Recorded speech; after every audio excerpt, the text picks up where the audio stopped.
El transport de mercaderies ha crescut de forma espectacular en els darrers anys. La globalització ha generat noves formes de distribució. Productes de consum quotidià recorren milers de quilòmetres abans d'arribar al punt de venda.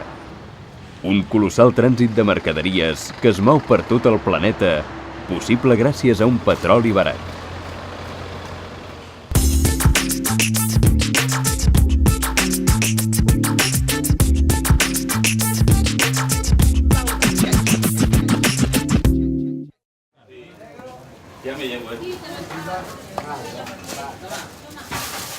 Originari de la Xina, el kiwi s'ha convertit en un producte habitual en la nostra dieta.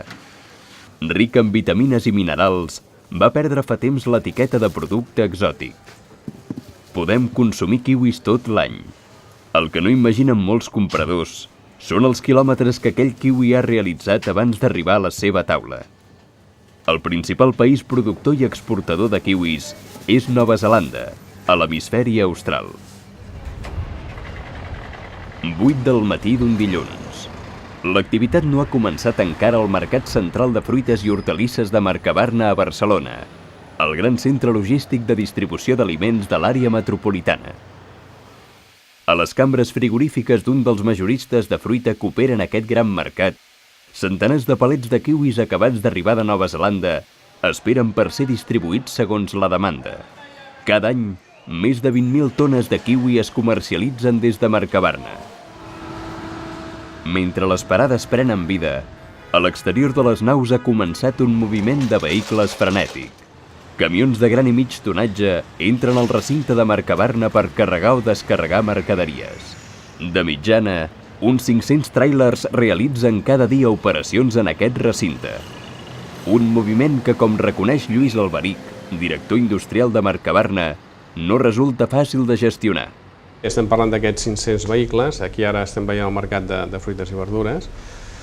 Avui és un dilluns, és un dia de molta activitat, és un dia que es carrega el mercat de mercaderia per bona part de la setmana i llavors, clar, manegar no és el mateix regular vehicles turismes que trailers, i a més totes les tècniques semafòriques amb aquest tema no són d'aplicació, són de molt difícil aplicació. Llavors el que normalment es fa és funcionar molt amb horaris, tot s'una, i també resoldre els conflictes amb personal propi que gestiona aquests punts que es poden generar aquests conflictes. Mercabarna és també un gran centre de fraccionament de càrrega situat en una zona estratègica. Cada dia hi circulen prop de 15.000 vehicles. Un moviment que té una afectació directa en el trànsit urbà i a les vies d'entrada i sortida de la ciutat. Més del 50% del trànsit d'un dia laborable en una ciutat com Barcelona correspon al transport de mercaderies. La meitat, més o menys, 55%, són turismes, per tant estem parlant de treballadors, empresaris, comercials. El 20%, 25% estem parlant de furgonetes o camionetes, que serien els compradors, i el 20% restant són vehicles ja de transport grans, que poden ser camions de 12 metres o trailers. Per tant, és una mica la configuració del tema de transport d'aquí, de vehicles de mercaderies. Encara tenim una part important de turismes que entenem que és degut a la dificultat que hi ha del transport públic aquí a la zona franca en aquests moments. La futura posada en funcionament de la línia 9 del metro, amb una parada a Mercabarna, millorarà l'oferta de transport públic d'aquest gran centre de distribució de mercaderies, situat dins el perímetre de la zona franca. La major part dels aliments que consumim viatgen entre 2.500 i 4.000 quilòmetres abans d'arribar a les nostres llars.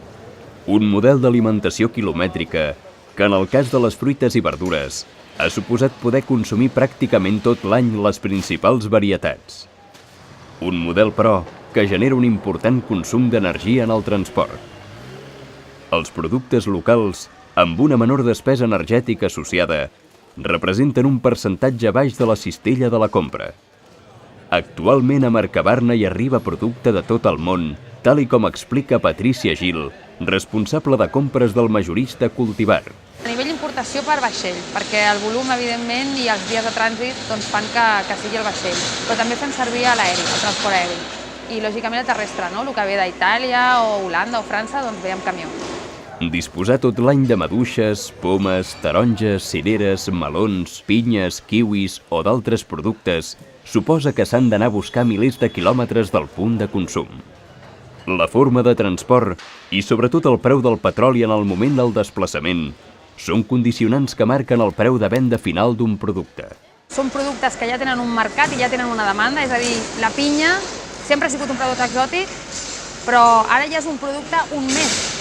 Aleshores, jo no crec que es deixi de menjar pinya i per això no s'importi. Evidentment, pot fer que el cost del producte variï en funció del cost de... A nosaltres ens passa, no? Que els carburants, doncs, el flete pot ser més alt, etc. No, que no vagi tan ràpid, sí, que es desacceleri, també, però cap enrere no. Les condicions de transport han evolucionat per fer possible el moviment de productes de consum perible, com són les fruites i verdures. Per això, tot el producte que arriba a Mercabarna es controla per comprovar-ne la qualitat, després d'hores, dies o setmanes de viatge, principalment per carretera. Severiano González, encarregat de la recepció de magatzem de Cultivar.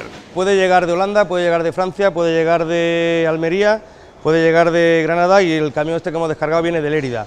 Entonces, cuando vemos que la mercancía más o menos es la temperatura que tiene que traer, entonces accedemos a la descarga, ¿vale? La descarga se hace y se pone por allí detrás y viene el control de calidad y hace un control, un chequeo de cómo viene el producto. El producte que ve de lluny es realitza en vehicles de gran tonatge amb recorreguts interurbans, regionals o internacionals que transporten la mercaderia des del fabricant o productor al centre logístic. En aquest punt es posa en marxa la logística de consum, possible en vehicles de mig o petit tonatge que cobreixen distàncies curtes, no superiors als 50 quilòmetres i en un àmbit local.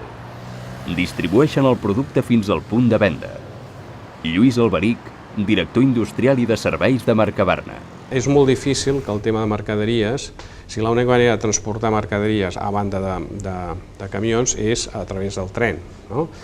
Però el tren normalment, els eixos ferroviaris transporten mercaderies a grans distàncies i no a curtes distàncies, no? És a dir, la distribució de la mercaderia, a hores d'ara, l'única manera que tenim és a través de camionetes o de vehicles diguem que van a propulsió mecànica i per tant generen el CO2 corresponent. Al moment que pugui haver un canvi amb el sector d'automoció, de vehicles més nets en aquest sentit, doncs aquí ho notarem ràpidament. El comerç urbà s'ha transformat com a resultat de noves formes de distribució de mercaderies. A les grans ciutats, de mica en mica el petit botiguer ha perdut espai front les grans superfícies comercials o les grans cadenes de botigues especialitzades. Carles Puig, responsable de parada de Cultivar a Mercabarna. Sobretot per al tema d'agrupació. Els clients, la botiga antiga que coneixíem fins ara com la botiga tradicional fruiteria, s'han anat agrupant bastant. Llavors, el que ara s'estila ja són les grans cadenes de fruiteries i també la gran alimentació està absorbint una part molt important d'aquesta venda que fins ara s'estaven fent en petita botiga que estava localitzada en barris. El majorista rep una comanda de kiwis per una cadena de fruiteries. Serà el penúltim recorregut d'aquesta fruita que fa aproximadament un mes i mig va embarcar en un vaixell a Nova Zelanda. Van navegar prop de 30 dies fins a arribar al port de Tarragona.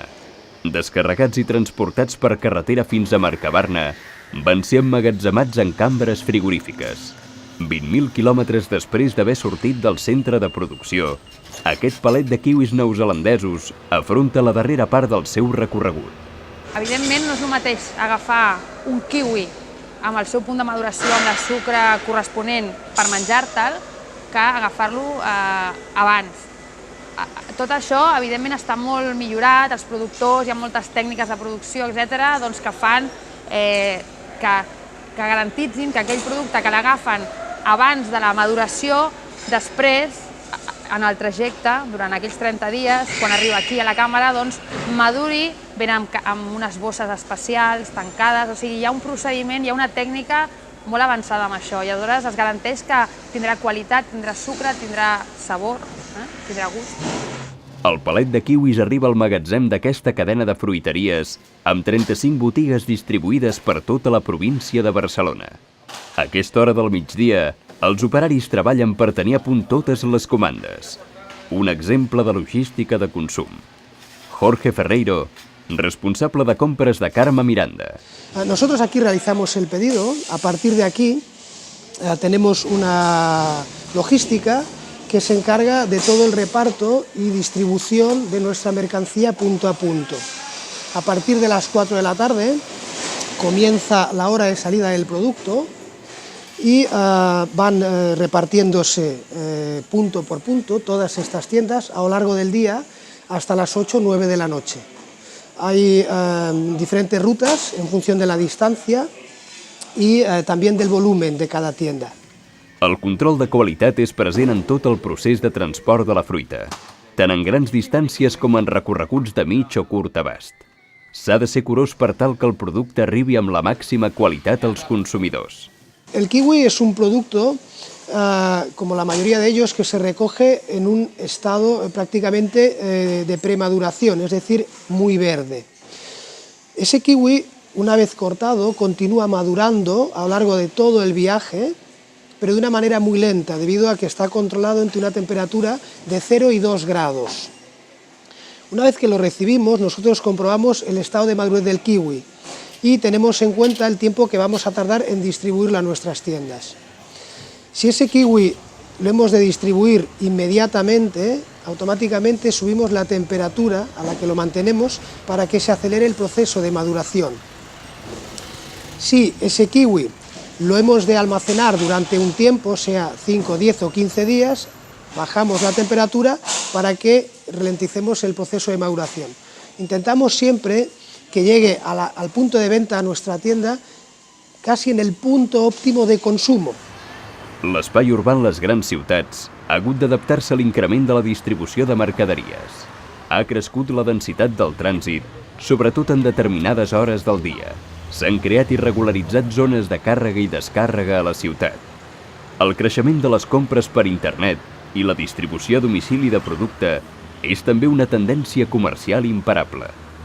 A les 5 de la tarda arriba el camió de distribució a aquesta botiga d'un barri de Barcelona. Han estat els darrers 20 quilòmetres de viatge per uns kiwis que fa prop d'un mes van embarcar a un port de Nova Zelanda amb destinació a Europa. Les millores tecnològiques en el transport han fet que la qualitat del producte sigui immillorable, malgrat el temps transcorregut des de la collita i fins al punt de venda. Portar un kiwi des de Nova Zelanda fins a Barcelona suposa una despesa energètica colossal que només és possible amb un petroli barat. Però què passarà quan s'encareixi? A més, cal afegir les altes emissions de gasos d'efecte hivernacle que provoca el transport.